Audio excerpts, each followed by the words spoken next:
Feeling satisfied. Sarap to.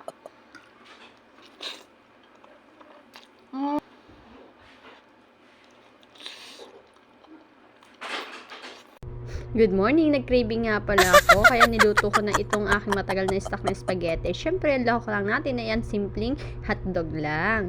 At nagpainit na nga pala ako ng tubig dito. At siyempre, nilagyan ko na rin siya ng konting oil. Pagkakulo nga pala ng tubig, inilagay ko na ating konti ang pasta. Bali pang 4 na tao nga lang pala ari. Kaya nga pala ako bumili nito para lang ang pang merienda ng aking mga anak. Kaso hindi na naging merienda, naging almusal na. Bali, hinap ko nga lang pala aring pasta. Dahil malulutuin naman siya mamaya. At ayun nga, naglagay na ako ng mantika. Konting mantika lang. Tapos inilagay ko na ang sibuyas at bawang.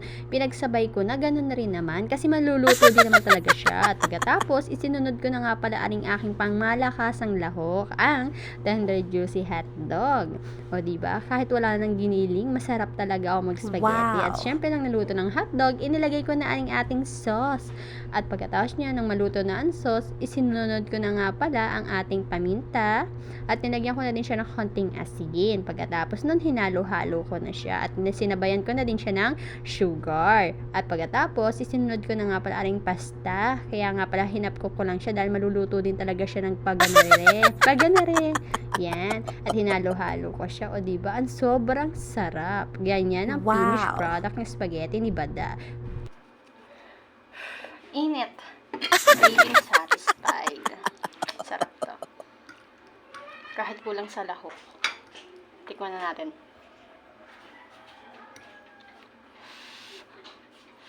Ang bango kahit walang rino, walang ibang lahok. Alam mo, ang lahok lang talaga nito is hotdog. Ang sarap ng amoy.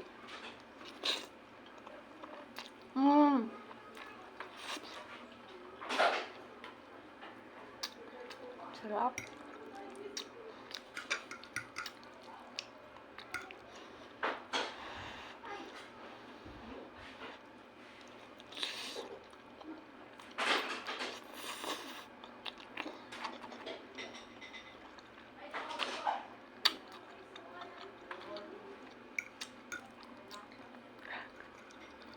Ito talaga, hindi ko talaga balak ngayon lutuin.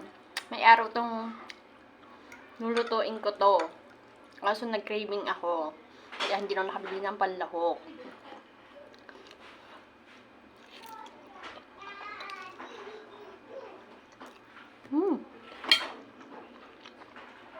Thanks for watching.